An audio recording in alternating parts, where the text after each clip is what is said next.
नमस्कार, मैं रवीश कुमार। सर्दियों के कारण दुनिया भर में कोरोना का प्रकोप बढ़ने लगा है। भारत में ही महामारी दिल्ली और मुंबई तक सीमित नहीं है। 19 नवंबर के प्राइम टाइम में हमने देखा कि बिहार के दरभंगा जिले में टेस्ट और इलाज की क्या हालत है। आज चलेंगे महाराष्ट्र के उस्मानाबाद।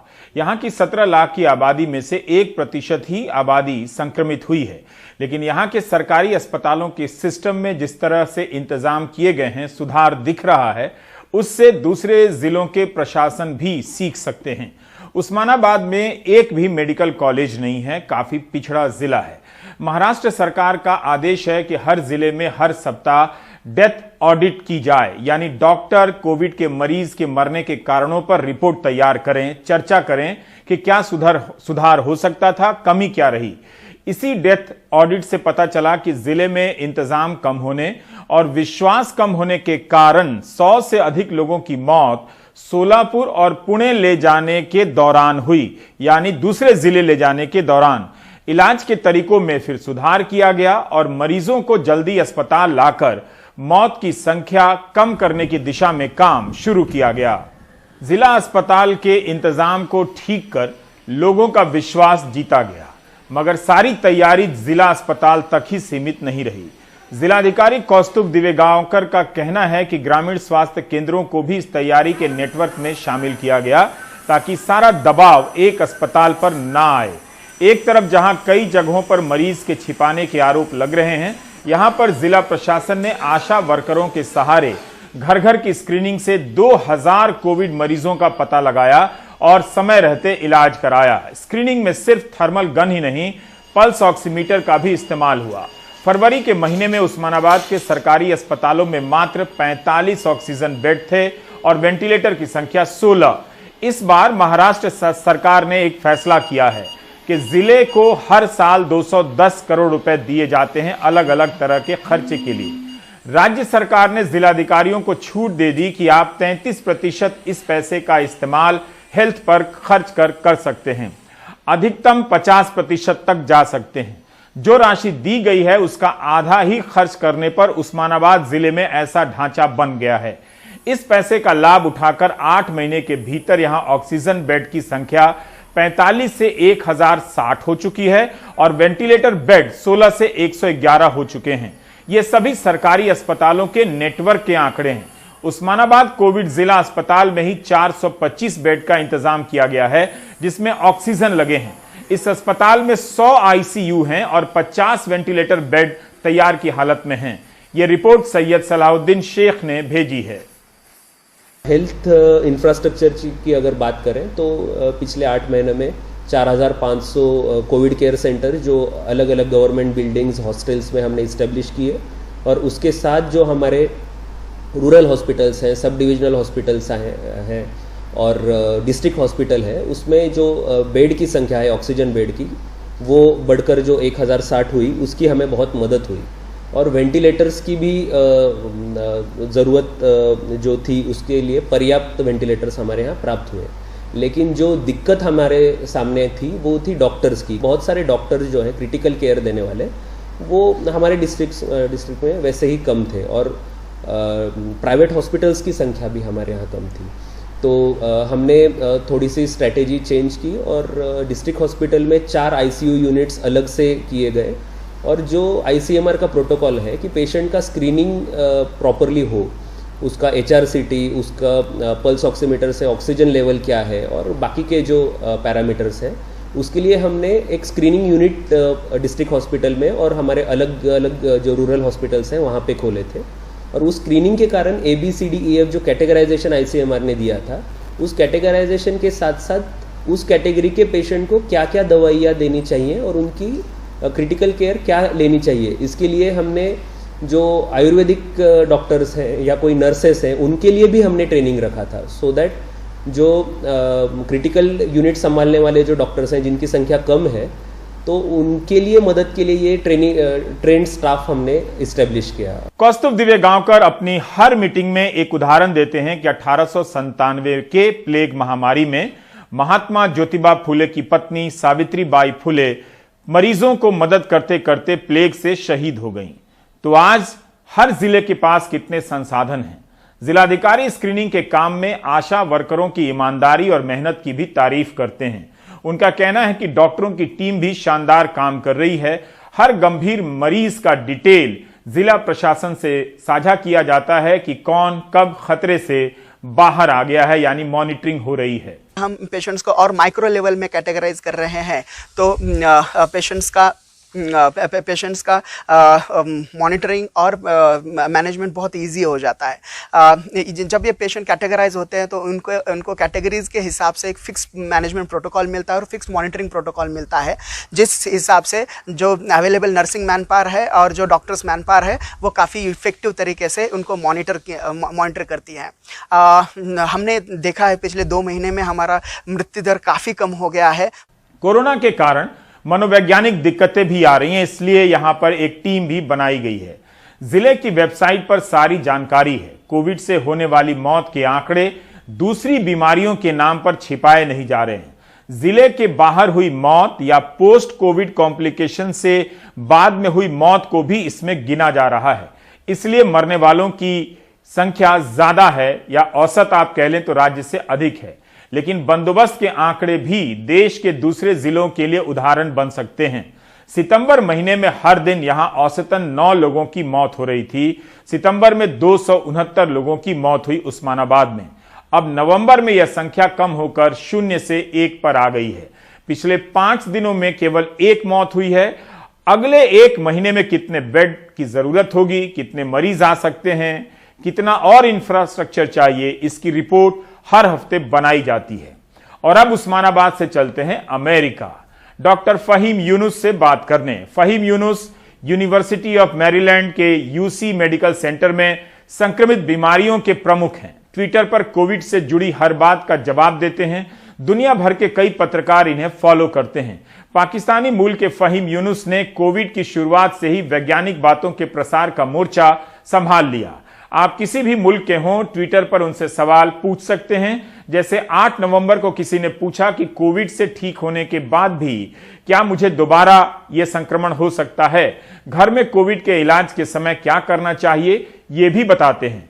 कोविड को लेकर कई तरह के भ्रम फैले हुए हैं, उनसे भी जूझते रहते हैं। फहीम यूनुस साहब, आपका बहुत स्वागत है, इस्तकबाल करता हूं। मेरा पहला सवाल यही है कि अलग अलग मरीजों में पोस्ट कोविड कॉम्प्लिकेशन की बात होती है, अगर आप बता सकें कि ये क्या है, क्योंकि अक्सर सबको रिकवरी रेट के डेटा में समेट दिया जाता है। अगर मान लीजिए 14-15 दिनों के बाद कोई नेगेटिव आता है कोविड का मरीज रहने के बाद, तो आगे जाकर या उस वक्त भी किस तरह की नई बीमारी उसके भीतर बन जाती है, और वो जो मरीज है वो किस तरह के इन्फेक्शन से जूझ रहा होता है। क्या ये नई बीमारी हर तरह के कोविड से ठीक होने वाले मरीज में होती है या कुछ लोगों में होती है? ये बहुत अच्छा सवाल है आपका, और इसके बारे में हम पूरी तहकीक से अभी नहीं जानते। लेकिन हम ये जरूर जानते हैं कि कोविड के सब मरीज 10 या 14 दिन में ठीक नहीं होते। कुछ मरीज ऐसे हैं जिनको बाद में भी कभी जिस्म में दर्द रहता है, कभी उनके जहन में फॉग रहता है, कभी उनको ऐसा लगता है कि उनको सांस ठीक नहीं आ रहा। और कई पेशेंट्स ऐसे हैं कि 1 महीना या 2 महीना बाद भी वो 100% अपने आप को ठीक नहीं समझते। लेकिन ये एक ऐसा एरिया है जिसमें भी बहुत रिसर्च हो रही है। हमें नहीं पता कि कौन लोग हैं जिनके साथ इस तरह के लॉन्ग टर्म सिम्टम्स होते हैं। हमें नहीं पता कि वो 1,00,000 में 1 है या 1000 में 1 है या 100 में 1 है। और हमें ये भी नहीं पता कि उसको एग्जैक्टली ट्रीट करने का तरीका क्या है, और क्या वो 2 महीने के बाद ठीक हो जाते हैं या कभी ठीक नहीं होते। सो ये एक ऐसा एरिया है जिसके बारे में हम 100% अभी नहीं जानते। अभी बहुत सारी रिसर्च हो रही है इसमें। जी, तो जो बीमारी है उसका ये हमने यही सुना और पढ़ा कि फेफड़ों पर बहुत असर कर जाती है। कोई ज्यादा बीमार हो जाए या किसी को ऑक्सीजन की जरूरत पड़े तो क्या उनके फेफड़े पर हमेशा के लिए इसका असर हो जाता है, लंग्स पर? अगर वो ठीक हो जाएं तो कितना वक्त लगता होगा ऐसे मरीजों के ठीक होने में? जी, जैसे मैंने अर्ज किया है कि आम लोग तो 10 से 14 दिन में ठीक हो जाते हैं। 80 से 85%, 90% लोग भी ठीक हो जाते हैं। लेकिन क्या इसका फेफड़ों पे क्या असर है, वो एक रेगुलर वायरस की तरह है। हम इन्फ्लुएंजा के कई मरीज भी देखते हैं कि जिनके फेफड़ों पे इतना असर होता है कि उनको आईसीयू में आना पड़ता है या वेंटिलेटर्स पे रहना पड़ता है। उसी तरह कोरोना वायरस के भी कई ऐसे मरीज मैंने देखे हैं, और कई ऐसे देखे हैं जो यंग हैं, बहुत 20, 25, 30 साल जिनकी उम्र है। और एक बड़ी इंटरेस्टिंग स्टडी आई थी कि वो मरीज जो 18 से 35 साल की उम्र के बीच में है, जो कि मेजॉरिटी ऑफ हमारी वर्क फोर्स है, वो आमतौर पे तो बिल्कुल ठीक हो जाते हैं, लेकिन अगर वो इतने बीमार हों कि हॉस्पिटल उनको आना पड़े, तो फिर उनके स्टेटिस्टिक्स इतने अच्छे नहीं है कि वो नौजवान लोग भी अगर वो हॉस्पिटल में दाखिल हो जाए तो उनमें से 2.7% की मौत हो जाती है, 10% के करीब को आईसीयू में रहना पड़ता है, 5% के करीब वेंटिलेटर पे चले जाते हैं।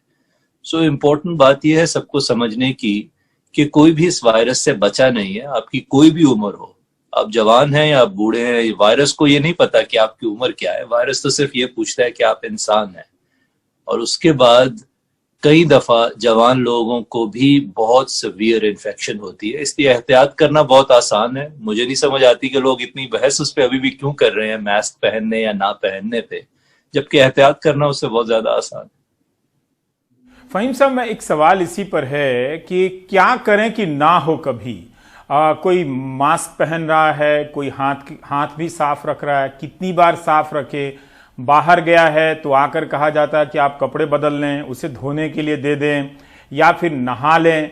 जैसे आप सब्जी लेकर आते हैं तो लोग बाहर रखते हैं। बहुत सारी चीज़ें जो हैं अब वो कुरियर से आ रही हैं तो लोग उसे 2 दिन के लिए बाहर छोड़ देते हैं। 2 दिन के लिए छोड़ें या 2 घंटे के लिए छोड़ें, नए कपड़े खरीद कर ला रहे हैं तो क्या करें। तो ऐसे बहुत सारे प्रैक्टिकल सवाल हैं लोगों के जो वो करना चाहते हैं। लिफ्ट में जाते हैं तो अब पता नहीं कि उससे पहले कोई कोविड का मरीज गया है या नहीं गया है, हाथ छू लिया, कहीं गलती से चेहरे को छू लिया, तो क्या करना चाहिए कि हो ही ना। जी, अब ये बड़ा अच्छा सवाल है। देखिए, मैं इसको यूं कहता हूं कि अगर मैं आपको कहूं कि आपको 10 मील दूर जाना है तो आपके पास 3 तरीके हैं। या तो आप भाग के चले जाइए, या आप कोहनियों के बल रेंगते हुए चले जाइए, या आप चल के चले जाए। और आपको खुद समझ आ गई कि जो वाहिद तरीका है शायद वो चल के जाने के, क्योंकि अगर आप भागेंगे 10 मील तो अनलेस कि आप एक प्रोफेशनल रनर हैं, आप थक जाएंगे 1-2 मील के बाद और आपको रुकना पड़ेगा। और अगर आप रेंग के जाएंगे तो आपको शायद सारी जिंदगी लग जाएगी। मैंने ये मिसाल इसलिए दी है कि कोविड इसी तरह एक लंबा मामला है, 10 मील की तरह। शायद हमें इसमें 1 साल जीना पड़े, इसके साथ 1.5 साल जीना पड़े। तो हमें एक्सट्रीम्स पे जाने की जरूरत नहीं है, ना भागने की जरूरत है, ना रेंगने की जरूरत है। अब ये क्यों है, एग्जाम्पल इसकी है कि अगर आप एक मास्क पहन ले, मैं आपको दिखा देता हूँ, मुझे पता है कि हमारे लोगों को अंदाजा है, लेकिन इस मास्क की मैं बात कर रहा हूँ। अगर ये मास्क आप पहन लें रोजाना, और अगर आपके पास इस तरह का मास्क है और अगर आप हाई रिस्क हैं तो आप बेशक ये वाला मास्क पहन लें। ये मास्क पहन के हाथ धोइए और हुजूम से बचिए, जहां पे भी बहुत बड़ा क्राउड है उससे बचें। अगर आप ये करते हैं तो मेरी नजर में आप चल के जा रहे हैं 10 मील की तरफ, क्योंकि अब आप यही बहुत सारे लोग कर रहे हैं, यही हम डॉक्टर्स कर रहे हैं, और इससे आपको फायदा होगा। अगर आप हर छोटी छोटी चीज से डरना शुरू कर देंगे, अगर आप ये सोचें कि मैंने घर में किसी को नहीं आने देना, अगर मैंने अखबार को टच नहीं करना, मैंने खाने को टच नहीं करना, क्या पता किसी ने इस पे छींका हो, क्या पता, इस तरह से ये वायरस फैलने का चांस ना होने के बराबर है। कोई भी चीज 100 या 0% नहीं होती, लेकिन इन चीजों से ये वायरस नहीं फैलता। ये वायरस फैलता है रेस्पिरेटरी तरीके से, खांसने से, छींकने से। तो अगर आप उन सारी चीजों में पड़ जाएंगे तो मेरी नजर में अब आप रेंग के जा रहे हैं उन 10 मील की तरफ, और फिर आप थक जाएंगे, आप उसको सस्टेन नहीं कर सकेंगे। और कुछ वो लोग हैं जो कहते हैं कि जरूरत ही नहीं है कुछ करने की, मास्क पहनने की भी क्या जरूरत है, ये तो होना ही है, ये तो सबको लगना ही है। ऐसी बात नहीं है। WHO के एस्टिमेट के मुताबिक अभी तक साल तकरीबन होने को आया है, पूरी दुनिया में 5 से 10% लोगों को ये वायरस हुआ है। इसका मतलब है कि 90% लोग अभी बचे हुए हैं। अगर 1 साल और भी ये चला, इसका मतलब है कि शायद 80% लोग बच जाएंगे। तो लोगों को ये जानने की जरूरत है कि ये बेसिक बातें जो मैं बता रहा हूं, अगर आप हाथ धोएं, मास्क पहने और बड़े बड़े क्राउड्स में ना जाएं, तो आपका 80% चांस है कि आप बच जाएंगे। दिल हारने की कोई जरूरत नहीं है, लेकिन इसको समझने की जरूरत है कि एक मॉडिफाइड लाइफस्टाइल के साथ आपको जीना है, वो पुराना वाला लाइफस्टाइल वापस आ जाएगा। लेकिन और एक साल है अगर, या जितना भी वक्त है, उसमें हम इस मॉडिफाइड लाइफस्टाइल के साथ चलें तो अच्छा है। एक्सट्रीम्स पे जाने की जरूरत नहीं है। क्या उस एक्सट्रीम में ये भी शामिल है कि मैं वैक्सीन पे आने से पहले ये एक और सवाल इसी से जुड़ा पूछ लेना चाहता हूं कि क्या उस एक्सट्रीम में ये भी शामिल है कि आप 10 बार हाथ को सैनिटाइज ना करें या 10 बार हाथ को साबुन से ना धोएं? देखिए, हमें हर चीज में अगेन एक्सट्रीम्स ये हैं कि आप हर वक्त अगर हाथ धोते रहे तो उसकी भी कोई जरूरत नहीं है। अगर आपने किसी सरफेस को टच किया है, अगर आप बाहर गए हैं, आपने हाथ धो लिए, आप गाड़ी में गए हैं, आप दोस्त के साथ कहीं गए हैं, आपने हाथ धो लिए। एक और बड़ी इंपॉर्टेंट बात है कि हाथ मत मिलाइए लोगों से। सोशली बड़ा मुश्किल है हमारे लिए ये, क्योंकि लोग एक दूसरे के लिए अब उदास भी हैं, थोड़ा सा लॉन्गिंग भी है। लोग एक दूसरे को देर के बाद मिलते हैं तो गले लगते हैं, हाथ मिलाते हैं। तो बेस्ट है कि आप एल्बो बम्प कर लें, फिस्ट बम्प कर लें और उसके बाद अपने हाथ धो लें। लेकिन हाथ मिलाना बिल्कुल गलत है। अगर आपको खांसी या छींक आए, ये इतनी बेसिक बात है, लेकिन अभी भी मैं देखता हूं कि लोग यूं खांसते हैं। अपने हाथ में छींकिए मत, अपनी एल्बो में छींकिए, क्योंकि अगर आप हाथ में छींकेंगे तो उन हाथों पे वायरसेस हर तरफ चले जाएंगे। ये बेसिक चीजें इतनी इंपॉर्टेंट हैं कि इन्हीं से आप इस जंग को जीत सकते हैं। कोई बहुत ज्यादा फैंसी सॉल्यूशंस की जरूरत नहीं है। जी फहीम साहब, एक सवाल वैक्सीन को लेकर है कि आमतौर पर हमने यही जाना कि कई साल लगते हैं वैक्सीन को बनने के लिए। अब रोज एक खबर आ रही है कि 94% एक्यूरेसी है, इनकी 94.5% है और फिर ये 95.5% या 95% एक्यूरेट है। अब डर है कि इतनी जल्दी में आप ला रहे हैं कि कौन वैक्सीन सही है या नहीं है। वो ठीक है कि अभी हम तक नहीं पहुंची है, लेकिन जानने के लिहाज से भी हम किसे सही माने कि इस कंपनी की वैक्सीन की जो खबर छप रही है चारों तरफ, जिसे लेकर हम सपने देख रहे हैं, वो ज्यादा सही है या सही के करीब है? जी, दो सवाल हैं यहाँ। एक तो है कि वैक्सीन इतना जल्दी कैसे बन गई, और दूसरा ये कि हम किसको बेहतर माने। जो जल्दी बनने का काम है, मेरा नहीं ख्याल कि उसमें कोई कॉर्नर्स कट किए गए हैं। मेरा नहीं ख्याल कि उसमें कोई क्वालिटी को कॉम्प्रोमाइज किया गया। उसकी वजह यह है कि बहुत सारी रिसर्च जो इस वैक्सीन के लिए, जिसमें पहले 2-3 साल लग जाते हैं, वो रिसर्च सार्स 1 के लिए हो चुकी थी। जो सार्स आया था 2003 में, उसकी वैक्सीन ऑलमोस्ट तैयार थी, लेकिन उसकी जरूरत नहीं पड़ी क्योंकि वायरस खुद ही खत्म हो गया। तो बहुत सारी इनिशियल रिसर्च को यूज किया गया है जो और वैक्सीन के लिए थी, उसमें 2-3 साल बच गए। उसके बाद वैक्सीन में बहुत सारे ऐसे ट्रायल्स होते हैं जो सीक्वेंशियल चलते हैं, पैरेलल नहीं चलते, क्योंकि ड्रग कंपनीज अपने पैसे जाया नहीं करना चाहती। तो वो आहिस्ता आहिस्ता एहतियात के साथ ट्रायल्स करते हैं एक सीक्वेंस में। इस दफा गवर्नमेंट्स ने चूंकि उनको कहा कि हम तुम्हें $1 बिलियन दे देंगे, अगर तुम्हें जाया भी करना पड़े तो पैसे जाया करो, लेकिन सीक्वेंशियल करने की बजाय अगर आप 10 स्टेप्स हैं और आप पहले एक करेंगे, फिर दूसरा, फिर तीसरा, गवर्नमेंट ने कहा कि तुम इन 10 को इकट्ठा शुरू कर दो और इनमें से जौन सा 1 या 2 सक्सेसफुल होंगे, तुम बाकी के 8 को जाया कर दो, हम तुम्हें उसके पैसे दे देते हैं कि तुम्हारे पास नुकसान ना हो। मैं बिल्कुल सादा जुबान में आपको वो बात समझाना चाह रहा हूं कि जिससे लोगों को ये पता चले कि जल्दी क्यों बन गई। और वैक्सीन भी जल्दी बन सकती हैं, लेकिन उनके लिए फाइनेंशियल रिस्क होता है कंपनी का, इसलिए वो बनाती नहीं। सो पहली तो ये बात है कि जो टाइम कंप्रेशन है, मेरा नहीं ख्याल कि उससे क्वालिटी कॉम्प्रोमाइज हुई है। अब जो दूसरा क्वेश्चन है कि अखबारों में आ रहा है और हमें कैसे पता चले कि कौन सी वैक्सीन ठीक है, ये बहुत अच्छा क्वेश्चन है, क्योंकि साइंस टिपिकली ऐसे तो नहीं होती थी। साइंस तो मेडिकल जर्नल्स में छपती थी, वहां से फार्मास्यूटिकल में आती थी, वहां से डॉक्टर्स उसको प्रमोट करते थे। इस पैंडेमिक ने हर चीज को शॉर्टकट कर दिया है। हर चीज कई दफा मुझे बाद में पता चलती है, खबर पहले आ जाती है उसकी। सो ये इंपॉर्टेंट है कि हम इंतजार करें मुकम्मल डेटा का। फाइजर की वैक्सीन आ गई है, मॉडर्ना की आ गई है, ऑक्सफोर्ड की आ जाएगी और 1 महीने 2 में और भी आएंगी। तो हमें उनकी मुकम्मल तहकीक का इंतजार करना चाहिए। जब वो साइड इफेक्ट प्रोफाइल पूरा उसका डेटा हमारे सामने आ जाएगा, फिर मैं बड़ी खुशी से दोबारा आपको आके बता सकता हूँ कि कौन सी वैक्सीन बेहतर है और क्या उनके फायदे नुकसान है। इस वक्त तो कंपनी ने बड़ी लिमिटेड सी इंफॉर्मेशन दी है कि जिसकी बेसिस पे हमें उम्मीद तो है कि ये सब अच्छा है, लेकिन कोई हतमी फाइनल बात नहीं की जा सकती अभी। जी तो फिर मैं 2 और सवाल आपसे पूछना चाहता हूं कि कई लोग कहते हैं कि नहीं कोरोना का जो वायरस है अब कमजोर पड़ गया है, अब उस तरह से जान नहीं लेता जैसे मार्च के महीने में लिया करता था। इस तरह की बातें होती हैं। और दूसरा कि इस तरह के बहुत सारे चलते हैं कि आप ये खा लें तो आपके शरीर में जो बीमारियों से लड़ने की जो रेजिस्टेंस पावर है वो बढ़ जाती है। आप जैसे हम लोग च्यवनप्राश खा लेते हैं या कोई कुछ और खा लेता है, कोई धूप में लेट जाता है विटामिन डी के लिए, कोई विटामिन डी का सप्लीमेंट लेने लगता है। तो क्या ये दोनों सवाल का जवाब मैं जानना चाहता हूं कि अब इतने महीने के बाद जो लेटेस्ट रिसर्च हैं वो क्या हैं? जी, लेटेस्ट रिसर्च ये है कि वायरस कमजोर नहीं हुआ, हम मजबूत हो गए हैं। क्योंकि पिछले 9 महीने में हमें अब समझ आ गई है कि ये वायरस ब्लड क्लॉट्स करता है और उसको हम ट्रीट कर रहे हैं। हमें समझ आ गई है कि डेक्सामेथासोन से इस वायरस में शरह अमवात जो मोर्टेलिटी रेट है वो कम हो जाता है। तो हमारे ट्रीटमेंट प्रोटोकॉल्स पहले की निस्बत ज्यादा वेल डिफाइंड हैं, हमारे डायग्नोस्टिक टेस्ट ज्यादा अवेलेबल हैं।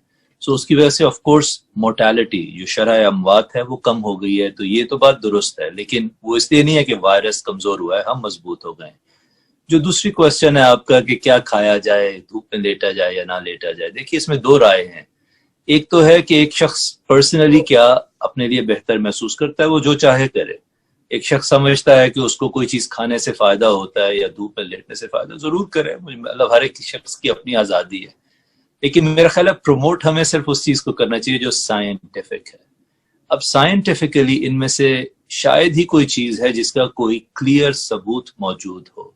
धूप में लेटना एक अच्छी बात है, उसका क्या नुकसान है, विटामिन डी जरूर आपको उससे मिल सकती है, अच्छी बात है।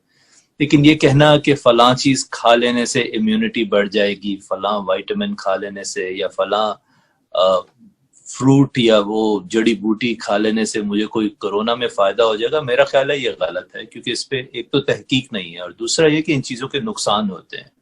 क्योंकि जब आप गलत जगह फोकस लगा लेते हैं तो जो सही जगह फोकस लगना होता है मास्क पे, अब वही लोग, मेरी एग्जाम्पल क्या है कि ये लोग अगर वो सारी चीजें आप खाते हैं और फिर आप एक शादी पे चले जाते हैं जिसपे 200 लोग आए हुए हैं, तो कौन आपको अक्लमंद कहेगा? इससे बेहतर था कि आप वो कुछ ना खाते लेकिन आप उस शादी पे ना जाते जहां 200 लोग गए हुए हैं। अब ये क्यों मैं कह रहा हूं, क्योंकि अमेरिका की एक स्टेट है मेन, वहां एक शादी थी, उस शादी पे 100-200 लोग आए, उनमें से सिर्फ एक को कोरोना था।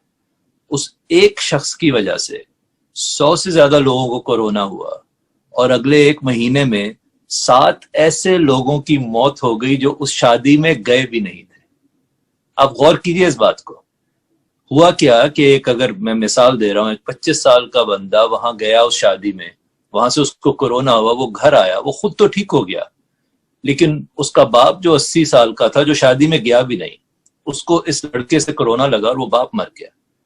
तो ये मेरी एग्जाम्पल मेरी ये इसलिए है कि हम उन चीजों पे अपनी तवज्जो लगा देते हैं जिनका फायदा नहीं, और फिर हमारी तवज्जो उन चीजों से हट जाती है जहां से हमें नुकसान होना है।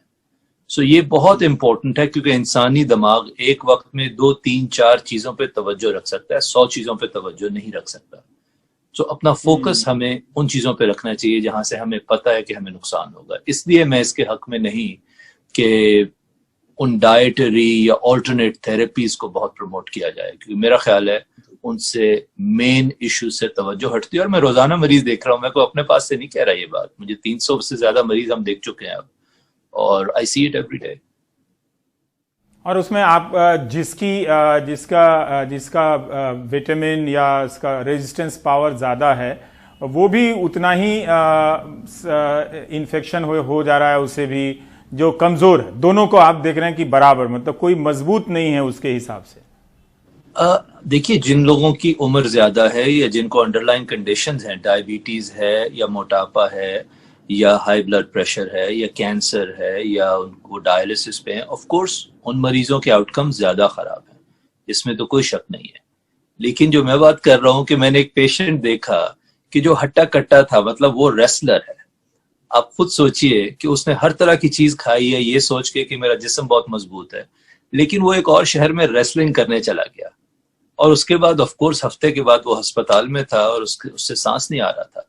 ये मैं वो बात कर रहा हूँ कि उसके लिए जरूरी ज्यादा ये था कि वो रेसलिंग ना करता, जो कि एक बेवकूफी की बात है। आप एक और शख्स के साथ आप सोचिए रेसलिंग में कितना यूर हफिंग एंड पफिंग, आप खांस रहे हैं, आप एक दूसरे के ऊपर सांस ले रहे हैं, वो ज्यादा हाई रिस्क चीज थी या वो सारी खुराक जो तुम समझते थे कि तुम्हें बचा लेगी? तो मुझे बार बार ये मैं रोज देख रहा हूं कि लोग अपनी मर्जी की वो चीजें खा के जिनसे उनके ख्याल में इम्यूनिटी बढ़ जाती है, वो चीजें खाने के बाद वो ऐसी बेवकूफी का काम करते हैं कि अगर उन्होंने वो काम ना किया होता तो बस ठीक था। जिंक की गोलियां खा लें और उसके बाद आप कहें कि मैं दोस्तों के साथ शाम गुजारने जा रहा हूं एक क्लब में, तो ज्यादा जरूरी ये है कि दोस्तों के साथ क्लब में मत जाइए, जिंक की गोली का कोई फायदा नहीं होगा। ये मैं बात कर रहा हूँ। बहुत बहुत शुक्रिया फ़हीम साहब, कुछ व्यवहारिक चीज़ों के बारे में बताने के लिए, और अपने अनुभवों से आप जिस तरह के मरीज़ को देख रहे हैं, उनकी स्थिति को देख रहे हैं, क्या आप बता सकते हैं कि जो मरीज़ आपके भीतर आते हैं आपके पास, उन्हें इस बात का अफसोस होता है कि डॉक्टर साहब गलती हो गई, जो हमें नहीं करने के लिए कहा गया था वही हम कर रहे थे और हमने परवाह नहीं की, इस बार आप बचा दीजिए, आगे से ऐसी गलती नहीं करेंगे? हर रोज होता है सर, हर रोज होता है। आप सोच नहीं सकते कि उन पेशेंट्स की शर्मिंदगी की हालत क्या होती है। कई दफा पहले दिन तो बताते ही नहीं, इस शर्म के मारे कि क्या पता चलेगा, क्या बताऊंगा, लेकिन उनको पता होता है कि इस शख्स ने मेरी जान बचानी है, तो सूनर और लेटर फिर वो सब बात बताते हैं जब, तो आंख नहीं मिलाते आपसे। उनको इतनी शर्मिंदगी होती है कि आप सोच नहीं सकते। उनमें से कई वो लोग हैं जो कहते हैं कि हम तो समझते थे कि सब ड्रामा था, ये हमने तो इसके खिलाफ बहुत बहुत फजूल बातें कहीं महफिलों में बैठ के। वो सब बताते हैं और फिर मानते हैं वो सारी चीज, क्योंकि उनका जमीर उनको मलामत करता है ना। देखिए आपका दिल जो है ना, आप जो चाहे ऊपर से कह लें, ये दिल कभी झूठ नहीं बोलता। हम लोगों को जो चाहे कह लें, वो अंदर से हमें कहता रहता है कि तुम झूठे हो, तुम गलत कर रहे हो। तो वो मरीज जब उनको मौत नजर आ रही होती है तो लोग सब कुछ एक्सेप्ट करते हैं, और हमारे लिए, हम उस वक्त उनको, मैंने कभी ये नहीं कहा कि तुम्हारे साथ जो हो रहा है वो तुम्हारा अपना किया है, हमारा काम तो उनकी जान बचाना है। लेकिन मैं बार बार लोगों को ये समझाता हूं कि आप इस बीमारी से बचिए इससे पहले कि आपको इससे तजर्बा हो जाए।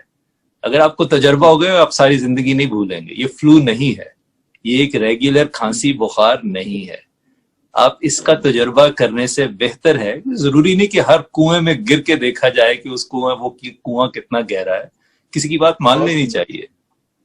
जी, बहुत बहुत शुक्रिया फ़हीम साहब। हम दर्शकों की तरफ से भी आपकी सबसे अच्छी बात ये भी है कि आप ट्विटर पर हैं, फ़हीम यूनुस MD के नाम से कोई भी सर्च करेगा आप मिल जाते हैं। किसी भी मुल्क का कोई व्यक्ति हो, आपसे कोई सलाह मशवरा करता है, आप जवाब देते हैं।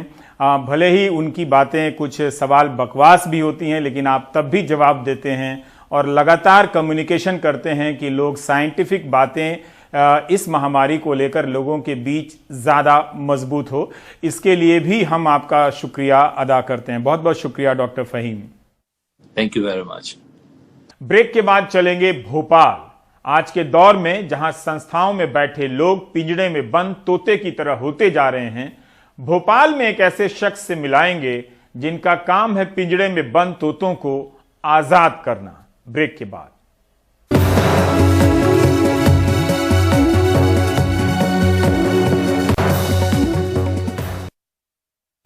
भोपाल में एक शख्स हैं धर्मेंद्र। धर्मेंद्र जी का काम यह है कि जिनके घरों में पिंजड़े में तोते बंद हैं, उन्हें आजाद कराना। उन्होंने अपने इस अभियान को नाम दिया है ऑपरेशन पंख। लेकिन उनके इस अभियान को तोतों की जरूरत तो है ही, सरकारी संस्थाओं में, संवैधानिक संस्थाओं में बैठे लोगों को भी बहुत जरूरत है कि उन्हें सरकार के भय के पिंजड़े से कैसे आजाद कराया जाए। अनुराग द्वारी की यह रिपोर्ट देखिए। अशोक सिंह का परिवार सालों से इस तोते को पाल रहा था। एक दिन मिशन पंख से जुड़े धर्मेंद्र शाह घर पर आए। इस रूम में आपको बंद कर देते हैं और लॉक कर देते हैं और बोलते हैं हम अच्छा अच्छा खाना देंगे आपको, सब करेंगे। पिंजरे का दर्द बताया। अशोक ने बातें समझी और मिट्ठू को खुले आसमान में उड़ने का मौका मिल गया। हमें बहुत अच्छा लग रहा है कि हमने उस पिंजरे से आज हमने उसे एक पक्षी को मुक्त करवाया है। जैसे शुरुआत में जब ये हम इसको लेकर के आए तो काफ़ी मतलब आने के बाद में वो सर बहुत टकराता था बिल्कुल, उसकी मतलब जो उसके जो चारों तरफ का जो उसका एक हाँ जाली जो थी उसमें पूरा सर मारता रहता था, बिल्कुल फड़फड़ाता रहता था, बिल्कुल पंजे उंजे मारता था, तो नाखून तो मतलब बहुत अजीब सा मतलब फील होता था, तो लगता था कि मतलब कुछ गलती कर दी हमने। मुझे बहुत अच्छा लगा क्योंकि जब मेरे को मन नहीं था कि इसको छोड़ देती हूँ, लेकिन जब मैंने इसको उड़ते हुए देखा तो मेरे को बहुत अच्छा लगा। धर्मेंद्र की मां उषा शाह अपने पैसों से पक्षी खरीदकर उन्हें पिंजरे से आजादी दिलाती थीं। अब बेटा लोगों को जागरूक बना रहा है। एक सर पैरेट है, अलेक्जेंडर पैरेट, जिसको हम हिंदी में कंठी तोता बोलते हैं। उस कंठी तोते की नस्ल ऑलमोस्ट खत्म होने पे, अगर हम अभी भी नहीं चाहते तो अगले 2 से 4 साल में हमको वो पैरेट देखने भी नहीं मिलेगा। जैसे कि हमारे यहाँ गोरैया जो घरेलू चिड़िया थी वो खत्म होती गई। देश के 7 से 8 शहरों में ये चल रहा है और हम लोग एक छोटे सा ग्रुप के हिसाब से काम कर रहे हैं। हर एक शहर में एक कोऑर्डिनेटर है, इस हिसाब से हम काम कर रहे हैं। धर्मेंद्र कहते हैं 1 साल से पिंजरे में कैद पक्षी उड़ना भूल जाते हैं। ऐसे में फौरन आज़ादी से इन्हें खतरा हो सकता है, इसलिए पहले उन्हें बड़े पिंजरे में रखकर जीवन शैली बदली जाती है, फिर इनके झुंड के पास तोते को उड़ाते हैं और रोज जाकर देखते भी हैं। उम्मीद है इस मिशन से ऐसे ही मिट्ठू खुले में उड़ते रहें, पंख फैलाएं। इस व्यथा को कवि प्रदीप से बेहतर और कौन बता सकता है, जिन्होंने कभी लिखा था, पिंजरे के पंछी तेरा दर्द न जाने कोय, बाहर से खामोश रहे तू भीतर भीतर रोए, तेरा दर्द न जाने कोय, कह न सके तू अपनी कहानी, तेरी भी पंछी क्या जिंदगानी, विधि ने तेरी कथा लिखी, आंसू में कलम डुबोए, तेरा दर्द न जाने कोय। भोपाल से कैमरा पर्सन रिजवान खान के साथ अनुराग द्वारी, NDTV इंडिया। आप सभी को छठ की शुभकामनाएं। आप देख रहे थे प्राइम टाइम। नमस्कार।